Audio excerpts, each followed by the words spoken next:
Bonjour et bienvenue dans Relire, le moment où je prends un livre dans ma bibliothèque et où je le relis en le commentant si j'en ai envie. Et je me suis lancé dans la folle aventure de la relecture des Misérables de Victor Hugo. Et ça c'est que le premier tome, ce que vous voyez ici, je le lis chapitre après chapitre. Et donc, ça va prendre beaucoup de temps. Alors, on verra jusqu'où on arrivera. Est-ce qu'on arrivera jusqu'au bout? Je l'espère. Mais pour l'instant, je vais continuer ma lecture de la toute première partie des Misérables, du tout premier livre. Donc, la première partie, c'est Fantine, et le premier livre, c'est Injuste, autour de Monseigneur Bienvenu Myriel, qui est une sorte de saint des temps modernes, des temps de Victor Hugo, du 19e siècle, du début du 19e siècle.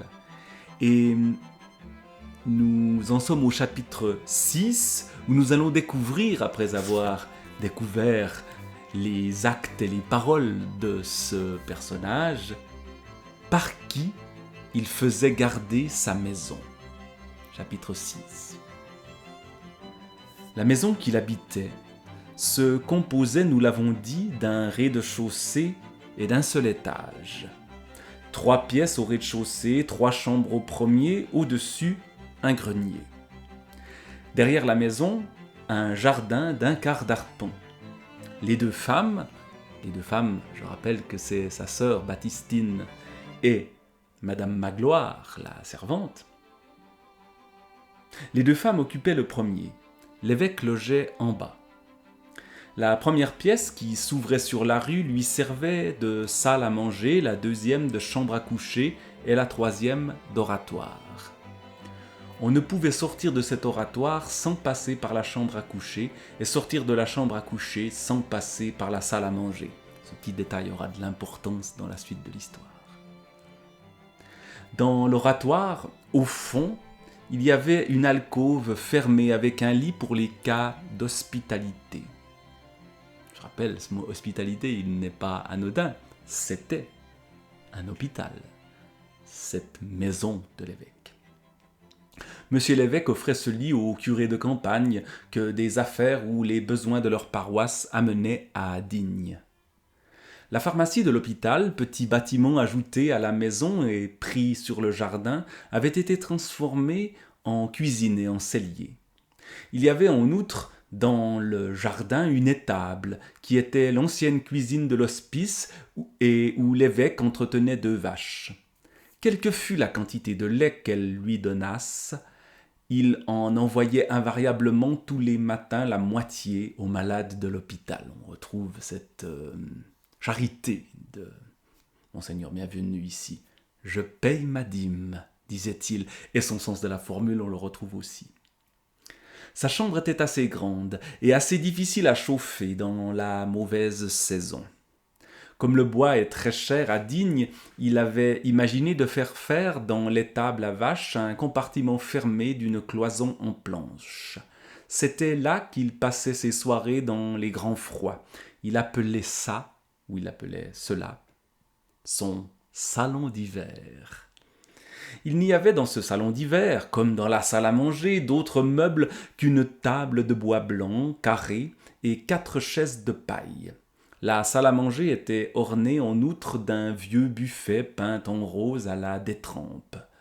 Du buffet, pareil, convenablement habillé de napperons blancs et de fausses dentelles, l'évêque avait fait l'autel qui décorait son oratoire. Ces pénitentes riches et les saintes femmes de Digne s'étaient souvent cotisées pour faire les frais d'un bel autel neuf à l'oratoire de Monseigneur. Il avait chaque fois pris l'argent et l'avait donné aux pauvres.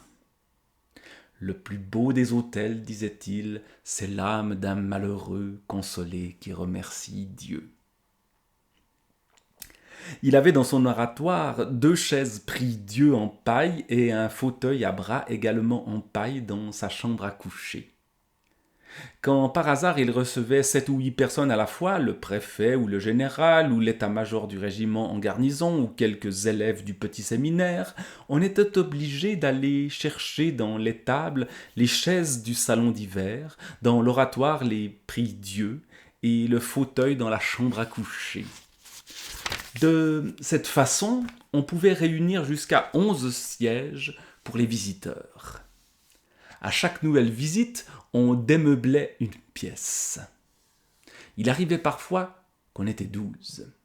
Alors l'évêque dissimulait l'embarras de la situation en se tenant debout devant la cheminée si c'était l'hiver, ou en proposant un tour dans le jardin si c'était l'été. Il y avait bien encore dans l'alcôve fermée une chaise, mais elle était à demi dépaillée et ne portait que sur 3 pieds, ce qui faisait qu'elle ne pouvait servir qu'appuyée contre le mur. Mademoiselle Baptistine avait bien aussi dans sa chambre une très grande bergère en bois, jadis dorée et revêtue de pékins à fleurs, mais on avait été obligé de monter cette bergère au premier par la fenêtre, l'escalier étant trop étroit. Elle ne pouvait donc pas compter parmi les encas du mobilier. On voit ce mobilier extrêmement réduit et presque délabré, qui insiste à nouveau sur la pauvreté voulue de Monseigneur Bienvenu. L'ambition de mademoiselle Baptistine eût été de pouvoir acheter un meuble de salon en velours d'Utrecht. Évidemment, elle est restée dans des habitudes anciennes, puisque la famille de Monseigneur Bienvenu est une famille plutôt aisée. Et mademoiselle Baptistine, c'est donc la sœur de Monseigneur. Donc, un meuble de salon en velours d'Utrecht, jaune à rosace et en acajou à coups de cygne, avec canapé. Mais cela eût coûté au moins 500 francs, et ayant vu qu'elle n'avait réussi à économiser pour cet objet que 42 francs 10 sous en 5 ans, elle avait fini par y renoncer. D'ailleurs, qui est-ce qui atteint son idéal? Il y a une certaine ironie. Voilà mon idéal, le beau fauteuil. Évidemment, c'est un idéal qui n'est peut-être pas tout à fait d'ailleurs vraiment celui de cette mademoiselle Baptistine. Mais continuons. Rien de plus simple à se figurer que la chambre à coucher de l'évêque. Une porte-fenêtre donnant sur le jardin vis-à-vis le lit, un lit d'hôpital en fer avec baldaquin de serge verte. Dans l'ombre du lit, derrière un rideau, les ustensiles de toilette trahissant encore les anciennes habitudes élégantes de l'homme du monde. 2 portes, l'une près de la cheminée donnant dans l'oratoire, l'autre près de la bibliothèque donnant dans la salle à manger. La cheminée de bois peinte en marbre, habituellement sans feu. Dans la cheminée, une paire de chenets en fer ornés de 2 vases à guirlandes et cannelures jadis argentées à l'argent haché, ce qui était un genre de luxe épiscopal. Au-dessus, à l'endroit où d'ordinaire on met la glace, un crucifix de cuivre désargenté fixé sur un velours noir râpé dans un cadre de bois dédoré. Près de la porte-fenêtre, une grande table avec un encrier chargé de papier confus et de gros volumes. Devant la table, le fauteuil de paille, devant le lit, un prie-dieu emprunté à l'oratoire. Quelques traces non pas de luxe, mais d'une certaine richesse. Évidemment, cette petite part de richesse, là encore, elle va avoir de l'importance dans la suite de l'histoire. C'est pour ça qu'on nous décrit ces lieux, alors pour créer une ambiance, sans doute aussi, cette ambiance qui est une ambiance d'une certaine dignité quand même dans la pièce. On n'est pas dans des bouges sordides dans la pension Wauquiez par exemple chez Balzac, non, on est dans quelque chose de plus, déjà de beaucoup moins rempli, mais il y a quand même quelques objets plus précieux. Et ça continue. 2 portraits dans des cadres ovales étaient accrochés au mur des 2 côtés du lit. De petites inscriptions dorées sur le fond neutre de la toile à côté des figures indiquaient que les portraits représentaient l'un l'abbé de Chaliot, évêque de Saint-Claude, l'autre l'abbé Tourteau, vicaire général d'Agde, abbé de Grandchamp, ordre de Cîteaux, diocèse de Chartres. L'évêque, en succédant dans cette chambre aux malades de l'hôpital, y avait trouvé ses portraits et les y avait laissés. C'étaient des prêtres, probablement des donateurs, deux motifs pour qu'il les respectât. Tout ce qu'il savait de ces deux personnages, c'est qu'ils avaient été nommés par le roi, l'un à son évêché, l'autre à son bénéfice, le même jour, le 27 avril 1785. Madame Magloire, ayant décroché les tableaux pour en secouer la poussière, l'évêque avait trouvé cette particularité écrite d'une encre blanchâtre sur un petit carré de papier jauni par le temps, collé avec 4 pins à cacheter derrière le portrait de l'abbé de Grandchamp. Il avait à sa fenêtre un antique rideau de grosse étoffe de laine qui finit par devenir tellement vieux que pour éviter la dépense d'un neuf, évidemment, on est près de ses sous non pas par pingrerie ou par avarice, mais par charité pour les pauvres. Donc il avait à sa fenêtre un antique rideau de grosse étoffe de laine qui finit par devenir tellement vieux que, pour éviter la dépense d'un neuf, Madame Magloire fut obligée de faire une grande couture au beau milieu. Cette couture dessinait une croix. L'évêque le faisait souvent remarquer. « Comme cela fait bien », disait-il. Toutes les chambres de la maison, au rez-de-chaussée ainsi qu'au premier, sans exception, étaient blanchies au lait de chaux, ce qui est une mode de caserne et d'hôpital.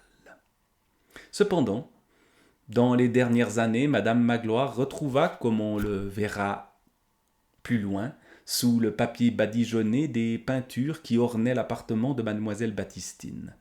Avant d'être l'hôpital, cette maison avait été le parloir aux bourgeois. De là cette décoration. Les chambres étaient pavées de briques rouges qu'on lavait toutes les semaines avec des nattes de paille tressées devant tous les lits. Du reste, ce logis, tenu par 2 femmes, était du haut en bas d'une propreté exquise. C'est là, évidemment, qu'on s'éloigne d'autres lieux de pauvreté dans la littérature. J'ai la description de la pension Vauquer dans le Père Goriot de Balzac là, qui me trotte dans la tête en lisant ceci. Évidemment, la différence fondamentale, c'est quand même la propreté. Et peut-être aussi le fait qu'il y ait peu de choses. Il y a des choses, mais assez peu. Et là, on a vraiment un lieu qui est pauvre et digne. D'ailleurs, nous sommes à Digne.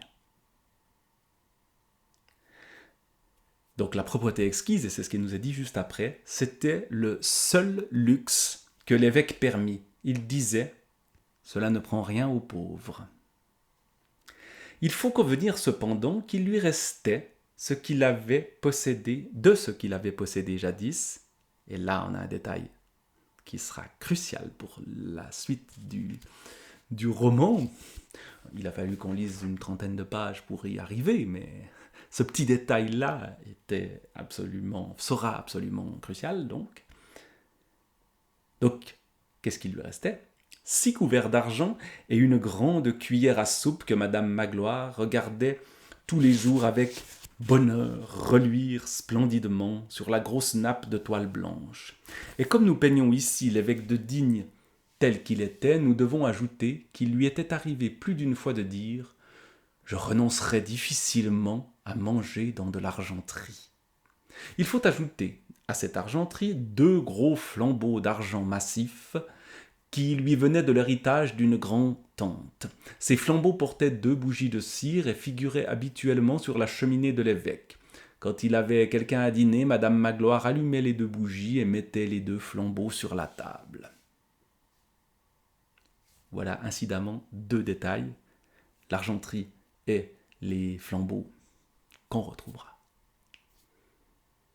Il y avait dans la chambre même de l'évêque, à la tête de son lit, un petit placard dans lequel Madame Magloire serrait chaque soir les 6 couverts et la grande cuillère. Il faut dire qu'on n'en ôtait jamais la clé.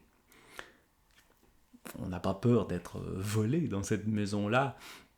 Et au fond, peut-être même qu'on se dit, si c'est des pauvres, c'est pas trop grave. Mais quand même, l'évêque renoncerait difficilement à l'argenterie, donc on voit une certaine ambiguïté.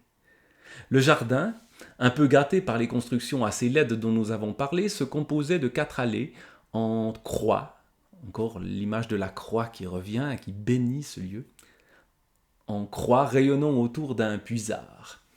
Une autre allée faisait tout le tour du jardin et cheminait le long du mur blanc dont il était enclos.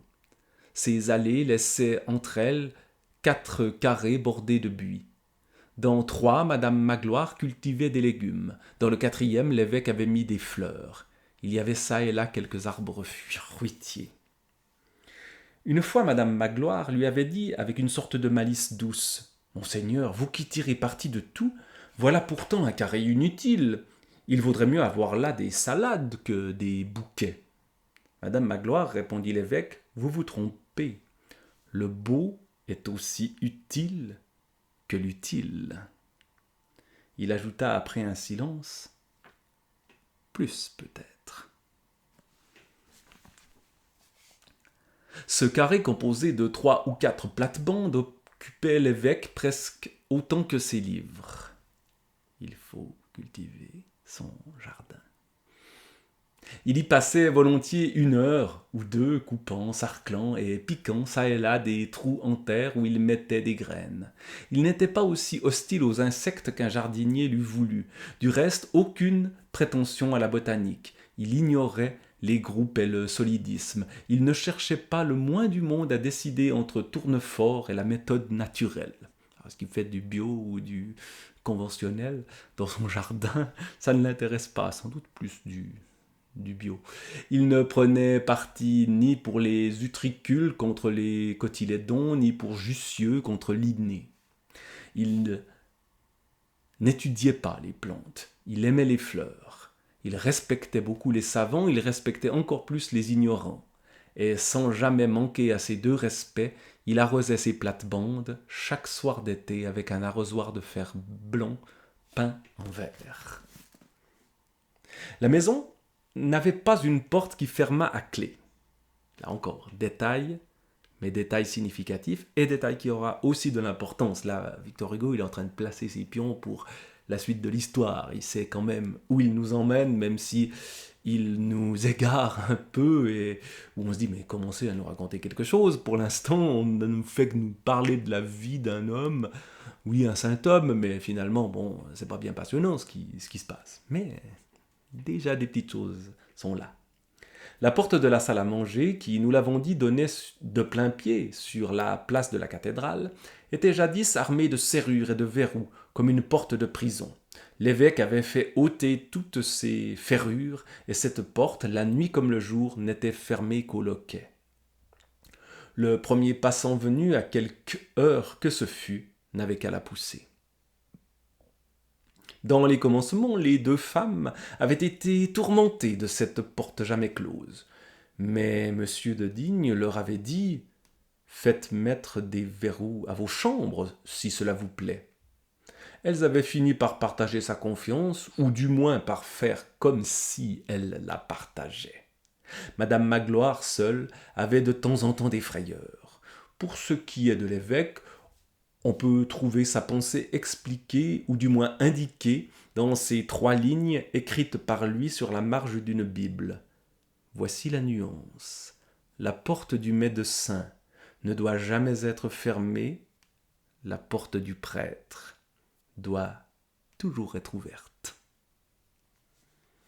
Sur un autre livre, intitulé « Philosophie de la science médicale », il avait écrit cette autre note. « Est-ce que je ne suis pas médecin comme eux ? Moi aussi j'ai mes malades.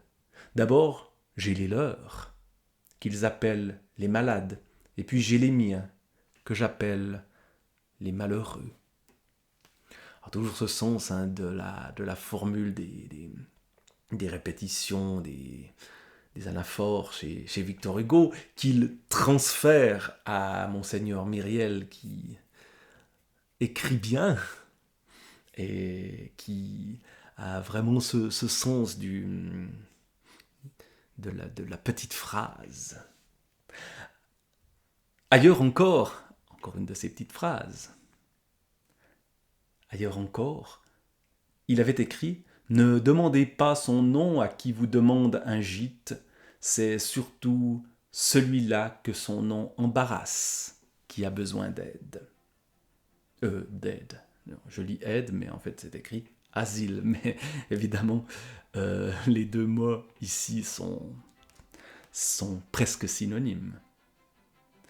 Il advint qu'un digne curé, je ne sais plus si c'était le curé de Couloubrou ou le curé de Pompierry, s'avisa de lui demander un jour, probablement à l'instigation de Madame Magloire, si Monseigneur était bien sûr de ne pas commettre jusqu'à un certain point une imprudence en laissant jour et nuit sa porte ouverte à la disposition de qui voulait entrer. Et s'il ne craignait pas, enfin, qu'il n'arrivât quelque malheur dans une maison si peu gardée. L'évêque lui toucha l'épaule avec une gravité douce et lui dit « Nisi dominus custodierit domum in vanum vigilant qui custodiunt eam ». Puis il parla d'autre chose. Je ne vais pas faire la traduction du latin, mes souvenirs de latin sont un peu anciens, mais ça montre aussi la culture assez classique et assez banale pour l'époque de Monseigneur Bienvenu. Il disait assez volontiers « Il y a la bravoure du prêtre, comme il y a la bravoure du colonel de dragon. Seulement, ajoutait-il, la nôtre doit être tranquille. » Et c'est vrai qu'il y a une certaine tranquillité, une certaine sagesse chez ce personnage-là. Et cette tranquillité, va-t-elle être ébranlée dans la suite de l'histoire ? Eh bien, c'est ce que l'on verra par la suite, avec à nouveau une petite sortie de route, un petit détour. Le chapitre suivant va nous évoquer un personnage qu'on n'a encore pas vu et qui sera d'ailleurs une sorte d'épisode éphémère qui ne donnera pas grand-chose dans la suite, je crois, puisque le chapitre suivant, après cette description de la maison, c'est Cravate. Qui est Cravate ? Eh bien, nous le saurons la prochaine fois. Mais pour l'instant, je vous dis au revoir et à bientôt.